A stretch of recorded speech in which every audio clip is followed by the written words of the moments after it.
एक बाप अपनी दूधमुही बच्ची को रोज रात को छोड़ आता था शहर से बाहर। शिक्षाप्रद कहानी। लड़कियों के एक विद्यालय में आई नई अध्यापिका बहुत सुंदर थी। बस उम्र थोड़ी अधिक हो रही थी, लेकिन उसने अभी तक शादी नहीं की थी। सभी छात्राएं उसे देखकर तरह तरह के अनुमान लगाया करती थी। एक दिन किसी कार्यक्रम के दौरान जब छात्राएं उसके इर्द गिर्द खड़ी थी, तो एक छात्रा ने बातों बातों में ही उससे पूछ लिया कि मैडम, आपने अभी तक शादी क्यों नहीं की। अध्यापिका ने कहा, पहले एक कहानी सुनाती हूँ। एक महिला को बेटे होने के लालच में लगातार 5 बेटियां ही पैदा होती रहीं।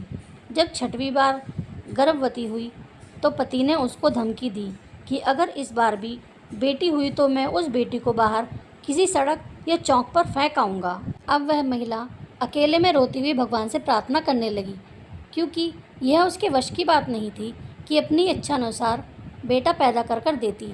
इस बार भी बेटी ही पैदा हुई। पति ने नवजात बेटी को उठाया और रात के अंधेरे में शहर के बीचों बीच चौक पर रख आया। माँ पूरी रात उस नन्ही सी जान के लिए रो रो कर दुआ करती रही। दूसरे दिन सुबह पिता जब चौक पर बेटी को देखने पहुंचा तो देखा बच्ची वहीं पड़ी है। उसे जीवित रखने के लिए बाप बेटी को वापस घर ले आया, लेकिन दूसरी रात फिर बेटी को उसी चौक पर रख आया। 2-3 बार ऐसा हुआ। हर बार पिता उस नवजात बेटी को शहर से बाहर रखाता और जब कोई उसे लेकर नहीं जाता तो मजबूरन वापस उठा लाता और फिर भगवान की इच्छा समझकर शांत हो गया। फिर 1 वर्ष बाद माँ जब फिर से गर्भवती हुई तो इस बार उसको बेटा हुआ, लेकिन कुछ ही दिनों बाद 6 बेटियों में से एक बेटी की मौत हो गई। यहाँ तक कि माँ 5 बार गर्भवती हुई और हर बार बेटे ही हुए, लेकिन हर बार उसकी एक बेटियों में से एक बेटी इस दुनिया से चली जाती। अध्यापिका की आंखों में आंसू गिरने लगे। उसने आंसू पोंछकर आगे कहना शुरू किया, अब सिर्फ एक ही बेटी बची थी और वह वही बेटी थी जिससे बाप जान छुड़ाना चाह रहा था। एक दिन अचानक माँ भी इस दुनिया से चली गई। इधर 5 बेटे और एक बेटी, सब धीरे धीरे बड़े हो गए। उस बड़ी बेटी ने ही 5 भाइयों को बड़ा किया और सबकी सेवा की।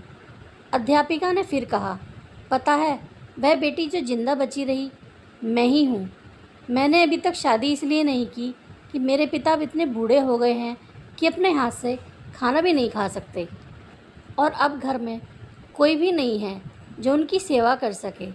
बस मैं ही उनकी देखभाल और सेवा किया करती हूँ। जिन बेटों के लिए पिताजी परेशान थे, वो 5 बेटे अपनी अपनी पत्नियों और बच्चों के साथ अलग रहते हैं। बस आकर कभी कभी पिता का हालचाल पूछ जाते हैं।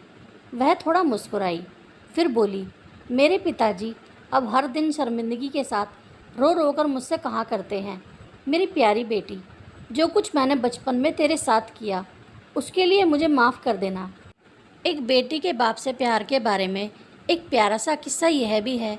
एक पिता अपने बेटे के साथ खेल रहा था। बेटे का हौसला बढ़ाने के लिए वह जानबूझकर हारा जा रहा था। दूर बैठी बेटी बाप की हार बर्दाश्त न कर सकी और बाप के साथ लिपटकर रोते हुए बोली, पापा आप मेरे साथ खेलिए ताकि मैं आपकी जीत के लिए हार सकूं। ऐसी होती हैं बेटियां। तो दोस्तों, मेरी आज की कहानी यहीं समाप्त होती है। आशा करती हूँ कि मेरी कहानी आपको पसंद आई होगी। अगर पसंद आई हो तो प्लीज़ लाइक करें, कमेंट करें, और अगर चैनल पर नए हो तो प्लीज़ चैनल को सब्सक्राइब करें। वीडियो देखने के लिए धन्यवाद।